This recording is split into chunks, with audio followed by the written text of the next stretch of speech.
Good morning students. आपने पिछले वाले वीडियो में देखा कि कंबाइंड जो न्यू पार्टनर्स की प्रोपोर्शनेट कैपिटल पूरी नई फर्म की कैपिटल के बेस पर, और आज हम पढ़ेंगे कि proportionate capital on the basis of combined capital of old partner, केवल ओल्ड पार्टनर के बेसिस पर। तो उसके लिए इलस्ट्रेशन नंबर 63 गिवन है आपको कि मदन और मोहन ये दो पार्टनर थे जिनका पुराना प्रॉफिट शेयरिंग रेशो 3:2 का था। इसके अलावा ये लाइबिलिटी का आइटम दे रखे हैं हमको। क्रेडिटर 28,000, जनरल रिजर्व 10,000, 22,000 का employ provident fund. Employ provident fund मैंने बताया कि जस्ट एक नॉर्मल लाइबिलिटी की तरह होता है, क्रेडिटर की तरह। इसको हम डिवाइड नहीं करते हैं पार्टनर कैपिटल में। कैपिटल मदन की 60 और मोहन की 40,000। कैश बैंक का बैलेंस 10,000, डेटर में से 5,000, प्रोविजन लेस करने के बाद 60,000, स्टॉक 33 और पेटेंट की वैल्यू 57,000 रुपीज़। अब आगे कह रहा है कि इन्होंने गोपाल को एडमिट किया 1/5 शेयर के लिए, और ये जो गोपाल है अपना सारा शेयर एक्वायर कर रहा है किससे? मोहन से। यानी केवल एक ही पुराने पार्टनर में से सेक्रीफाइस कर रहा है, वो है मोहन। यानी अगर कोई गोपाल गुडविल लेकर आता है तो वो केवल किसके अकाउंट में जाएगी? मोहन के अकाउंट में। फर्स्ट पॉइंट कह भी रहा है कि गोपाल अपने साथ 10,000 रुपीज़ प्रीमियम ऑफ गुडविल के लेकर आया। तो यानी जो भी अमाउंट गुडविल का लाया है 10,000, ये किसको दिया जाएगा? सिर्फ मोहन को, क्योंकि अकेला एक ही पार्टनर सेक्रीफाइस कर रहा है, मोहन।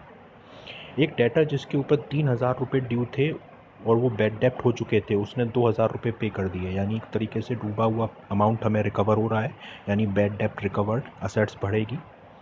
वर्कमैन कंपनसेशन का 5,000 रुपये का क्लेम था। ऊपर देखिए बैलेंस शीट में कहीं भी वर्कमैन कंपनसेशन नहीं है और हमें क्लेम पे करना है, तो यानी एक तरीके से लाइबिलिटी बढ़ रही है, और लाइबिलिटी बढ़ेगी तो रिवैल्यूएशन के डेबिट में आएगी। इसके अलावा पेटेंट हमने कम दिखाए थे 2,000 रुपये से, यानी जो ऊपर पेटेंट की ये वैल्यू है 57,000, ये हमने 2,000 रुपये कम दिखाई है, यानी इसको 2,000 रुपये बढ़ाना है, तो असेट्स इंक्रीज़ हो रही है। और स्टॉक की जो वैल्यू है 10% हमने ज़्यादा दिखाई है मार्केट वैल्यू से, यानी ये जो स्टॉक की ये जो 33,000 वैल्यू है ये 10% ज़्यादा है। यानी अगर 100 रुपये है तो इसकी वैल्यू कितनी दिखाई है हमने? 110 दिखाई है। हमें 100 के अकॉर्डिंग निकालनी है।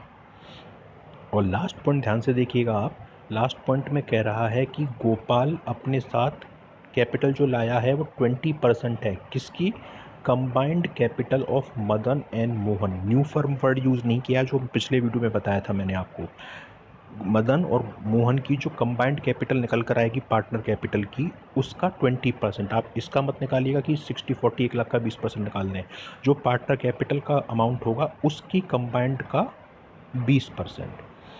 रिवैल्यूएशन, पार्टनर कैपिटल और बैलेंस शीट आपको प्रिपेयर करनी है। अब देखिए सॉल्यूशन इसका कैसे होगा। तो इसका सॉल्यूशन मैंने कर रखा है। सबसे पहले तो हम रिवैल्यूएशन अकाउंट बनाएंगे। रिवैल्यूएशन अकाउंट के पहले पॉइंट में कह रहा है कि हमें 3,000 रुपये एक डेटर जिस पे बैड डेप्ट हो चुके थे उसने 2,000 रुपये हमें दे दिए, तो एक तरीके से हमारे पास कैश बढ़ रहा है, असेट्स बढ़ रही है। रिवैल्यूएशन के क्रेडिट में आएगा तो बाय बैड डेप्ट रिकवर्ड के नाम से 2,000 रुपये लिखेंगे। इसके अलावा वर्कमैन कंपनसेशन की एक लाइबिलिटी हमें पे करनी है 5,000, जो ऊपर बैलेंस शीट में कहीं भी गिवन नहीं है, तो ये लाइबिलिटी बढ़ रही है, तो ये डेबिट में आएगा। टू वर्कमैन कंपनसेशन क्लेम के नाम से 5,000 रुपये। पेटेंट की वैल्यू को हमने 2,000 रुपये कम दिखाया था, यानी उसे बढ़ाना है। पेटेंट बढ़ना मतलब असेट्स बढ़ेगी, तो बाय में आएगा बाय पेटेंट 2,000 रुपये। स्टॉक की वैल्यू देखिए आप, मैंने बताया स्टॉक को हमने 10% ज़्यादा दिखाया है, यानी 100 रुपये की वैल्यू को हमने 10% यानी 110 पे दिखाया है। तो एक्चुअल वैल्यू कितनी होनी चाहिए थी? तो हमने स्टॉक 33,000 का स्टॉक है इंटू 10/110 करेंगे, जो हमने एक्चुअल में दिखा दिया है, तो ये आएगा 3,000 रुपये। यानी हमें 3,000 रुपये स्टॉक की वैल्यू को कम करना है, तो यानी असेट्स कम होगी, तो ये डेबिट में आएगा। अब टोटल लगाएंगे तो ये 8,000 रुपये, 8,000 हमने यहाँ लिखा, इसमें दोनों आइटम माइनस किए तो लॉस हुआ 4,000 रुपये का। और ये लॉस हम ट्रांसफ़र कर रहे हैं मदन और मोहन की कैपिटल में 3:2 में। 2,400 मदन का और 1,600 रुपये मोहन का शेयर। अब आप पार्टनर कैपिटल देखिए। सबसे पहले तो पार्टनर की पुरानी वाली कैपिटल हमको क्वेश्चन में गिवन है, तो वो कैपिटल आएगी बाय बैलेंस बीडी के नाम से। मदन के कॉलम में 60,000, मोहन के कॉलम में 40,000 रुपये। प्रीमियम ऑफ गुडविल, यानी गुडविल जो गोपाल नया पार्टनर है वो लेकर आया है 10,000, पर वो ले सिर्फ मोहन से अपना शेयर रहा है, यानी सेक्रीफाइस केवल मोहन कर रहा है, तो हम केवल गुडविल को किसको देंगे? मोहन को देंगे। तो by premium of goodwill Mohan के कॉलम में पूरे 10,000 रुपये, मदन को कुछ भी नहीं दिया जाएगा। क्वेश्चन में जनरल रिजर्व दे रखा है 10,000 रुपये का, तो बाय जनरल रिजर्व और 10,000 को 3:2 में बांटेंगे तो 6,000 मदन का, 4,000 रुपये मोहन का। और रिवैल्यूएशन से हमको लॉस हुआ है 2,400-1,600 रुपये का, ये यहाँ आएगा टू रिवैल्यूएशन, टू मदन के 2,400 में और मोहन के में 1,600 रुपये। इतने के बाद हम अब कंबाइंड कैपिटल निकालेंगे मदन और मोहन की। इसके लिए हम बैलेंस निकालेंगे मदन और मोहन का। मदन का टोटल हो रहा है 66,000, हमने यहाँ लिखा, इसी को यहाँ लिखा, इसमें 2,400 माइनस किए तो बैलेंस बचा 63,600।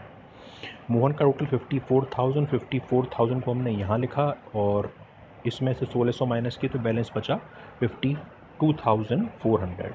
ये किस नाम से आएगा? ये आएगा टू बैलेंस CD के नाम से, ये लिख दिया जाएगा। अब देखिए, अब हम नीचे कैलकुलेशन देखिए कि कंबाइंड कैपिटल ऑफ मदन और मोहन कितनी होगी। मदन का बैलेंस है 63,600 और मोहन का है 52,400, दोनों को ऐड कर लीजिए, ये हो रहा है 1,16,000, 1,16,000। और इसका 20% गोपाल का शेयर होगा, तो 1,16,000 का 20% यानी 23,200। और इस अमाउंट को निकालने के बाद हम यहाँ पे इसे बाय बैंक के नाम से गोपाल के कॉलम में लिखेंगे 23,200। यही टोटल और यही हमारा बैलेंस हो जाएगा।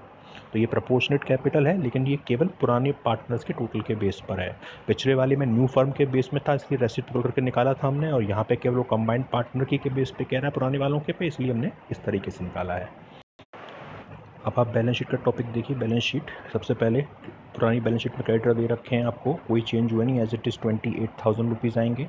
जनरल रिजर्व क्वेश्चन में दे रखा है, वो हम पार्टनर में बांट चुके हैं तो उसको लिखने की नीड है नहीं। एम्प्लॉय प्रोविडेंट फंड मैंने बताया था कंपलसरी लाइबिलिटी होती है क्रेडिटर की तरह, एज इट इज़ आएगी क्योंकि कोई चेंज हुआ नहीं, 22,000। पुरानी बैलेंस शीट में वर्कमैन कंपनसेशन था नहीं, लेकिन नीचे कह रहा है कि वर्कमैन कंपनसेशन की लाइबिलिटी है 5,000, तो उसे हम यहाँ शो करेंगे वर्कमैन कंपनसेशन क्लेम के नाम से 5,000 रुपीज़। कैपिटल तीनों पार्टनर की न्यूड को लगाकर यहाँ पे आ जाएगी, मदन की 63,600, 52,400, 23,200। जो पार्टनर कैपिटल का बैलेंस निकल के आया है वो टोटल 1,39,200। असेट साइड में बैंक में देखिए आप 10,000 रुपीज़ बैंक का पुराना बैलेंस शीट में गिवन है। 10,000 रुपीज़ ही गोपाल गुडविल के लेकर आया, 23,200 कैपिटल निकाली हमने जो लेकर आया है, और 2,000 रुपये में बैड डेप्ट से रिकवर हो गए, टोटल हो गया 45,200। डेटर में कोई चेंज हुआ नहीं, एज इट इज़ 60,000 पुरानी की तरह। स्टॉक को 3,000 रुपये कम करना है, तो 33 में 3 कम किए तो 30,000, और पेटेंट को 2,000 इंक्रीज़ करना है तो 57 + 2 यानी 59,000। टोटल हो जाएगा बैलेंस शीट का 1,94,200। तो ये तब का क्वेश्चन है जब हमें कैपिटल प्रोपोर्शनेट निकालनी होती है न्यू पार्टनर की, लेकिन पुराने पार्टनर की कंबाइंड कैपिटल के बेस पर। इसी के साथ आपका जो चैप्टर नंबर 5 है एडमिशन ऑफ न्यू पार्टनर, इसके सारे टॉपिक कंप्लीट हो जाएंगे, चैप्टर आपका कंप्लीट हो जाएगा।